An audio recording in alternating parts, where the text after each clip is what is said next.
Sitaram. Welcome to 103 FM's Divali Khaana. My name is Siddhi Sankar and I am a recipe developer for Chatak Food Products Limited. Today, we'll be preparing carrot halwa. Let's begin. Carrot halwa is a simple Indian sweet delicacy and it's made from carrots, semolina, sugar, ghee, milk, and a lot of Indian-inspired spices. Our first step is adding about 2 cups of water to a saucepan and bring to a light boil.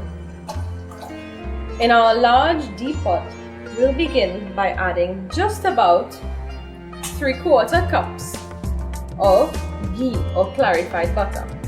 Now we want to keep this clarified butter on a medium-low heat just so that it doesn't burn and it doesn't take our halwa too far off. Next, we add 1 pound of grated carrots to the ghee. This step is important to reduce the amount of water inside of the carrots. So, very nicely, we're gonna raise this heat just a little bit. We're gonna turn the carrots to coat them in the clarified butter or ghee. Now, using super cow full cream powdered milk in our remaining 2 cups of water, add 6 tablespoons of milk powder and mix. Now, we add our 2 cups of milk to our already boiling 2 cups of water. At this point, we reduce the heat. We want to remember to turn our carrots intermittently, and as they lose that bright orange color, they become a little bit more neon colored. To our milk, we now add some chatak whole cloves. This will be just about 5 or 6 to lend their flavor and essence to the milk. We add some chatak whole cardamom. And lastly, some chatak ground ginger. Just about a half teaspoon. We'll give that a little spin and allow the milk to be flavored by those spices. Now when people think of desserts, they don't always think about vegetables as the main ingredient for their dessert. In India, the people are very resourceful, and in doing so, they would make this very same halwa with carrots, beets, or any other vegetable that they can find. Now, to our cooking carrots, we're going to add some chatak semolina. Semolina or suji or rava is a typical Indian ingredient used to make halwa.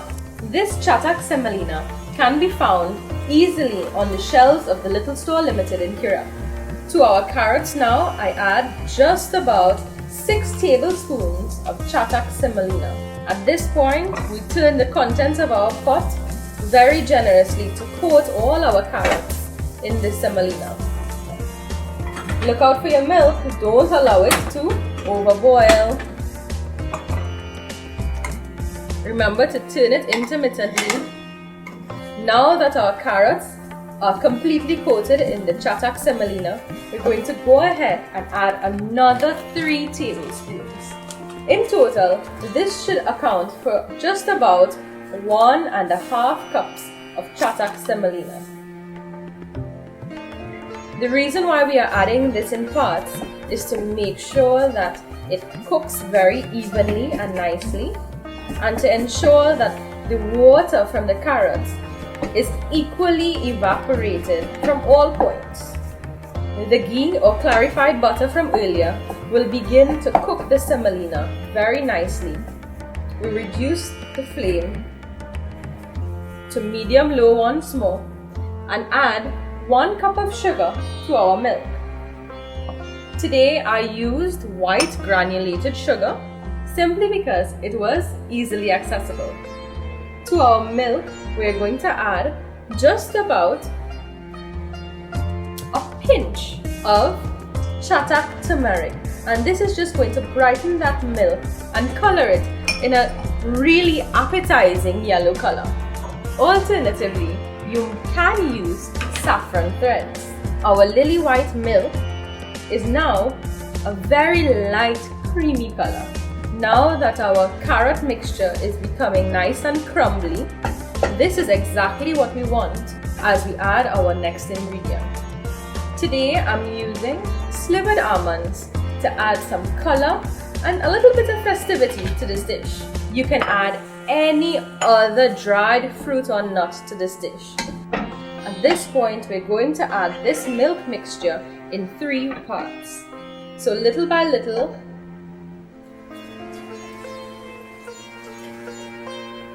1, and we want to keep mixing this, and as this semolina absorbs the milk and the carrots lend its color to the dish, we're going to keep mixing. Next, we go 1 more time, 2,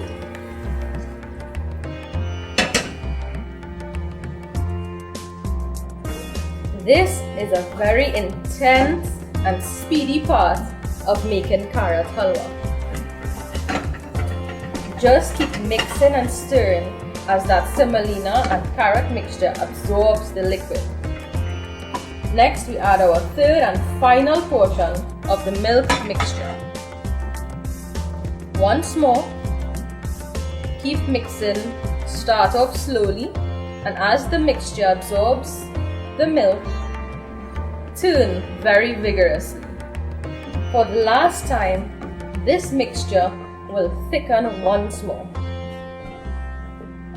To finish, we're going to go back to our loose semolina. Again, we're using chatak semolina, and we're going to add another 2 tablespoons.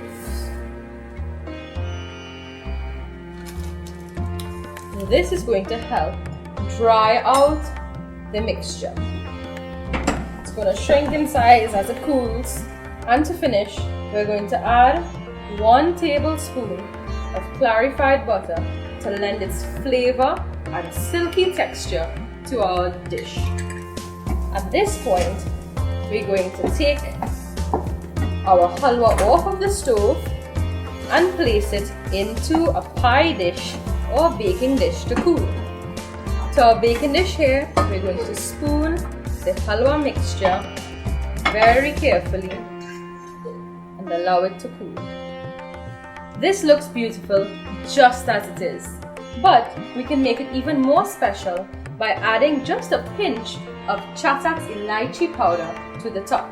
Just a pinch, and very nicely dust it over the top. This carrot halwa is already perfect as it is. However, in the spirit of Diwali, we're going to make it even more special. Here I have some carrot halwa reserved. Also, I have 1.5 cups desiccated or shredded coconut, 3 tablespoons granulated white sugar, and of course, our chatak cardamom powder or chatak elaichi powder. Combining our desiccated coconut with our granulated sugar, we are going to add just about 1 teaspoon of chatak cardamom powder. Perfect. Mix thoroughly to incorporate, and here we have a beautiful light coconut crust to form carrot halwa truffles. Now, using a spoon, we pinch just about a tablespoon of carrot halwa and we form it gently into a nice compact ball. We place it very nicely into our coconut mixture. Coat generously, and voila! Carrot halwa truffle. Let's do a few more. It helps if your carrot halwa is warm. It allows for the proper binding of the truffle ball. This brings us to the end of our carrot halwa recipe. Thank you for joining us, and do join us for another episode of 103 FM's Divali Khaana. See you soon!